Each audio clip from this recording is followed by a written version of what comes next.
네, 안녕하세요. 자세 전문가 송영민입니다. 오늘은 저와 함께 바르게 걷기에 대해서 배워보실 텐데요. 요즘 코로나 때문에 헬스클럽도 이용 못하고 집에서 운동하거나 아니면 공원에서 걷기 운동을 할 수밖에 없는데요. 우리가 걷기를 어떻게 하느냐에 따라서 운동 효과가 전혀 달라지고 또 걷기를 어떻게 하느냐에 따라서 무릎이나 허리가 아플 수도 있는데요. 이런 것들을 우리 인체에 맞춰서 어떻게 바르게 걸어야 되는지 저와 순차적으로 배워보도록 하겠습니다. 우선 바르게 걷기 할 때 가장 중요한 건 말 그대로 바른 자세를 만드는 거예요. 우리 인체의 무게중심은 하체가 무거울까요? 상체가 무거울까요? 네, 많은 분들이 이 부분에 대해서 정확한 답변을 못 하시는데 상체가 더 무겁습니다. 기본적으로는 55% 정도, 차이가 많이 나시는 분들은 40%대 60%까지 날 정도로 상체가 무거우신 분들이 많고요. 그래서 위에 얹혀져 있는 상체가 많이 흔들리거나 무게중심이 틀어진다면 걸을 때 아무래도 스트레스를 더 받을 수밖에 없겠죠. 척추를 중심으로 바른 자세를 만드는 훈련이 기본적으로 이루어져야 바르게 걸을 수가 있습니다. 그래서 지금부터 저와 함께 바르게 앉는 법부터 바르게 서는 법까지 순서대로 자세하게 한번 배워보시겠습니다. 자, 우선 바른 자세를 취할 때 앉아있는 자세부터 연습을 할 텐데 앉아있을 때 많은 사람들이 이 부분을 간과하고 넘어가더라고요. 바로 발입니다. 앉아 계실 때 발바닥이 바닥에 가지런히 붙어 있어야 돼요. 만약에 다리가 한쪽이 들려 있다든지 다리를 꼰다든지 아니면 발이 서로 불균형한 위치에 있다든지 이렇게 되면 우리가 척추를 세울 때 실제로 감각신경 중에 발바닥에 있는 압력 센서 그 느낌들을 느끼면서 척추를 가지런히 세우거든요. 그렇기 때문에 일단 발바닥이 바닥에 가지런히 잘 붙어 있어야 몸을 세울 수가 있습니다. 자, 이런 관점으로 본다면 우리 어린이들 카시트 타서 발이 동동 떠서 장거리 운전하면 아이들이 많이 피곤해 하잖아요. 발이 떠 있기 때문에 우리 뇌에서 어떻게 몸을 세워야 되지? 어떻게 몸의 중심을 잡아야 되지? 이런 것들을 발에서부터 나오는 정보를 얻지 못하는 거예요. 그래서 실제로 그런 경우에 발 받침대를 만들어 준다든지 아니면 가벼운 트렁크들을 올려놓고 그 위에 발을 올려놓을 수 있도록 하면 아이들이 타 있는 동안에도 바른 자세를 쉽게 유지할 수가 있습니다. 자, 일단은 발을 가지런히 놓은 상태에서 두 번째 발가락과 무릎과 골반 앞쪽에 있는 뼈, 이 부분이 11자가 되도록 가볍게 먼저 놓아주시면 되겠습니다. 자, 일단 이렇게 기본 자세를 만든 다음에 여러분들께서 제일 먼저 상체에서 제일 먼저 만들어야 될 곳은 골반인데요. 골반은 두 개의 뼈가 있어요. 이 뼈를 먼저 인지해야 됩니다. 엉덩이를 하나 들어 올리신 다음에 한쪽 엉덩이를 이렇게 바닥에 비벼 보세요. 그러면 엉덩이 안쪽에 뭉툭한 뼈가 느껴질 겁니다. 이럴 때마다 많은 분들이 내 엉덩이에 살이 쪄서 잘 안 느껴진다라고 자책하시는데, 자, 살이 쪄서 그런 게 아니라 그냥 그걸 많이 느끼지 않았을 뿐이에요. 자, 그러면 그런 분들은 반대쪽에 엉덩이 밑에 손을 깔고 앉아서 한번 비벼 보세요. 뭉툭뭉툭한 뼈가 내 손가락을 강하게 누르는 느낌을 확인할 수가 있습니다. 자, 이 뼈가 앉았을 때 발 역할을 하는 뼈라고 해서 좌골이라고 합니다. 앉을 좌자를 써요. 앉을 때 닿는 뼈라는 뜻이죠. 그래서 제가 이해를 돕기 위해서 뼈를 준비해 왔는데요. 이 밑에 보면 뭉툭하게 생긴 큰 뼈가 두 개가 있죠. 자, 이게 바로 좌골입니다. 앉아 있을 때 이 좌골을 두 개를 가지런히 놓고 인지하고 앉는 게 매우 곱하기 10,000개 중요합니다. 자, 이 좌골 앉기가 얼마나 중요하냐면 이 골반은 아주 정교한 아치를 그리고 있는데 이 밑에 쪽으로 이 밑부분으로 내려가는 하나의 아치 모양이 그려지는 거 한번 보이시나요? 자, 이런 식으로 아치 모양이 그려지고 뒤에서 보았을 때는 또 다리뼈랑 같이 이 천골 쪽으로 연결되는 아치가 있어요. 골반의 균형이 좋았을 때 이 아치 구조들이 살아나면서 우리 몸의 힘의 균형이 맞아지는 거죠. 만약에 골반이 틀어지게 되면 이 아치 구조가 하나가 아니라 여러 개가 다 같이 무너지는 겁니다. 일단 양쪽을 가지런히 놓고 이제 앉았습니다. 앉았는데 물론 골반이 틀어지신 분들은 약간 느낌이 좀 다르다는 느낌이 있으실 거예요. 괜찮습니다. 우리가 습관적으로 동일하게 계속 놓으려고 노력하면 이런 것들이 점점 익숙해지면서 자세도 교정이 되는 거거든요. 습관을 통한 교정은 시간이 조금 더 걸릴 뿐이지 내가 스스로 꾸준히 한다면 이것도 충분히 교정 효과가 있습니다. 자, 이렇게 해서 골반 좌우를 가지런히 놓고 앉은 상태에서 이번에는 옆모습이 중요해요. 옆모습은 똑같이 골반을 가지런히 놓고 앉았다 하더라도 골반을 뒤로 눕힌다면 전혀 의미가 없겠죠. 그래서 엄지손가락 2개를 모으신 다음에 우리 벨트 라인 뒤쪽 가운데가 있습니다. 벨트 라인 뒤쪽 가운데 이 부분에다 엄지손가락을 넣으시고 앞으로 살짝 밀어주는 느낌으로 골반을 세워주세요. 자, 이게 무슨 느낌이냐면 제가 뒤로 눕혀 볼게요. 우리 소파에 기대듯이 앉는 건 이렇게 골반이 뒤로 기울어지죠. 자, 이 상태에서 이 엉치뼈 위쪽을 눌러서 쭉 세워주시면 벨트 라인이 수평으로 맞춰지면서 이렇게 허리가 약간 펴지는 느낌이 나야 됩니다.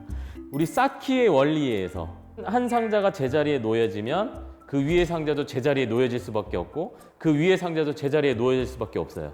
한 상자가 자세가 틀어지거나 위치가 어긋나면 그 위의 상자는 중심 맞추기 위해서 다른 데로 가야 되고 그 위의 상자는 또 어거지로 다른 데로 맞춰야 되고 자, 이런 일들이 벌어지기 때문에 좌골 앉기만 집중해서 하시고 위에는 힘을 한번 빼보시면 자연스럽게 위의 자세도 좋아지는 느낌을 경험할 수가 있습니다. 그래서 일단은 앉아 계실 때 중요한 바른 자세 연습법은 첫 번째, 좌골을 가지런히 세우고 앉아라. 자, 그 다음에 두 번째는 허리를 펴시는 거예요. 그런데 너무 많이 펴면 안 됩니다.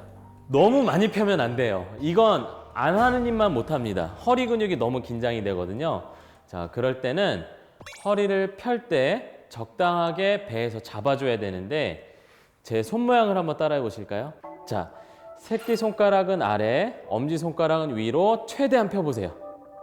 이렇게 하신 다음에 새끼손가락은 배꼽에, 엄지손가락은 명치 끝에 놓으세요. 이게 뭘 의미할까요? 복부 근육의 길이를 상징합니다. 구부정한 자세 해보세요. 구부정한 자세를 하면 제 손 모양이 어떻게 되죠? 손 모양이 길이가 짧아지면서 찌그러져요. 손 모양뿐만 아니라 옷에 주름도 생깁니다. 이게 내 복근의 상태인 거예요. 복근이 짧아지면 허리는 어떻게 되죠? 반대로 허리는 등뼈가 뒤로 밀리면서 튀어나와요. 디스크가 밀리기 좋은 자세가 나오게 됩니다. 그래서 허리를 펼 때는 이 손 길이만큼 새끼손가락, 배꼽, 엄지손가락 명치에 놓은 다음에 조금씩 허리를 펴면서 손 길이가 길어지죠? 다 펴졌어요. 여기서 더 펴려 그러면 떨어지게 돼요. 이러면 허리가 또 너무 젖힌 자세가 됩니다. 이 손 길이만큼, 이 손 길이 범위 안에서 허리가 약간 안으로 들어가는 느낌이 있어야 하고요. 이렇게 약간 들어가 있어야 하고요. 자, 이 상태에서 밸런스가 잡혀지면 아랫배에 힘을 약간 줘서 우리 허리를 잡아주는 근육들을 활성화시키도록 만들어주시면 되겠습니다. 자, 이게 두 번째 허리 펴기 방법이었습니다. 자, 그 다음에 어깨는 제가 주의사항을 말씀드리겠습니다. 어깨를 너무 많이 펴요. 특히 뒤로만 너무 펴니다. 그런데 이 자세를 많이 하면 어떻게 되는지 아세요? 어깨를 뒤로 펴면서 머리가 앞으로 나가요. 이게 중심 맞추는 거예요. 그런데 실제로 이런 자세 가지고 계신 분들 보셨어요? 많이는 아니지만 가끔씩 만나게 됩니다. 엄마가 어깨 펴라고 잔소리를 심하게 하신 거예요. 그러니까 어떻게 바른 자세를 해야 되는지 모르는데 어깨를 그냥 뒤로만 편 거예요. 그러니까 바른 자세를 하다가 잘못된 자세가 돼버려서 더 나빠진 케이스입니다. 이런 것들은 교정하기도 실은 쉽지가 않아요. 그래서 어깨는요, 절대로 내가 임의적으로 뒤로 편다기보다는 간단한 팁을 알려드릴게요. 어깨가 굽어 있으면 옷 앞에 주름이 살짝 잡혀요. 마치 다림질 안 된 옷처럼. 이걸 다림질해서 폈다는 느낌 정도가 날 때까지만 살짝 펴서 옷에 주름만 펴주는 거예요. 많이 펴지 않은 것 같은데 그래도 굉장히 많이 펴져 있습니다. 그러니까 우리가 일반적으로 어깨를 펼 때는 너무 많이 펴고 있던 거예요. 자, 옷 앞에 주름만 편다고 생각하시고 약간만 벌려주세요. 약간만. 그 다음에 중요한 건 여러분들 건강검진 받으면 키가 해마다 줄어들고 있지 않나요? 그게 노화 때문에 그런 게 아니라 아무리 노화가 일어나고 관절에 퇴행화가 일어나도 그렇게 키가 1cm, 2cm, 3cm 이런 식으로 줄어들진 않아요. 결국 자세 문제인 겁니다. 바른 자세는 키를 크게 하는 거예요. 자, 배 집어넣고 어깨를 내린 다음에 손을 정수리 위에 붙이세요. 이 사이에 1cm 공간을 남겨두시고 내 손을 띄운 다음에 내 정수리가 손 쪽으로 가까이 가도록 몸의 키를 크게 하는 거예요. 쑥 올라가요. 키 잴 때 키를 크게 하는 느낌처럼 배에 힘을 주고 뒷목을 늘리고 살짝 키를 크게 합니다. 자, 이렇게 하면 어깨 높이 차이가 났던 것도 어느 정도 비슷해지고요. 구부정해졌던 어깨도 반듯하게 펴지게 돼요. 어깨는 척추에 매달려 있으니까 알아서 다른 부위들이 가지런한 자세가 됩니다. 제일 중요한 건 키를 크게 하는 거예요. 자, 키를 크게 할 때 이 중심이 이쪽에 맞는지 저쪽에 맞는지 잘 모르실 때가 있어요. 이건 거울을 보지 않는 이상 알 수가 없는데 거울을 보지 않아도 내가 그런 것들을 잘 훈련하기 위해서는 떨어져도 발등이 다치지 않을 정도의 얇은 책을 이용하셔서 정수리 위에 딱 올리세요. 그 다음에 아까 제가 말씀드린 대로 배 집어넣고 뒷목을 늘리고 키를 크게 하는 거예요. 그 상태에서 눈을 감고 내가 중심이 이쪽 오른쪽으로 와 있는지 왼쪽으로 와 있는지 앞으로 기울어져 있는지 뒤로 너무 눕혀져 있는지 이걸 끊임없이 느껴보세요.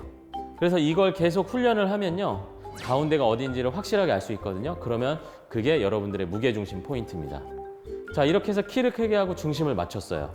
마지막에 꼭 하셔야 될 게 있습니다. 몸에 불필요한 힘을 빼주세요.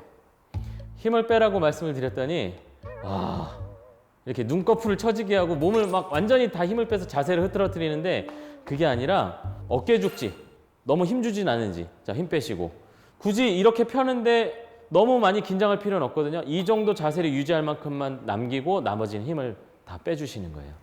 자, 이렇게 하시면 바른 자세가 완성이 된 겁니다. 자, 이 상태에서 움직여도 될까요? 안 될까요? 움직여도 됩니다.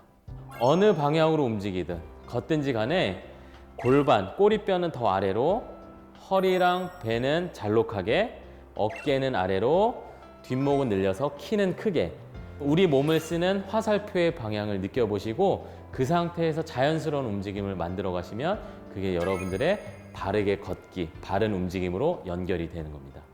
이렇게 해서 하루에 5분 정도씩만 우리 뇌에 바른 자세 감각을 입력한다는 느낌으로 꼭 연습해 보세요. 여러분들이 일상생활에서 바른 자세를 무의식적으로 만들어주는 그런 역할을 할 겁니다. 이 영상이 도움이 되셨다면 좋아요와 구독 부탁드립니다.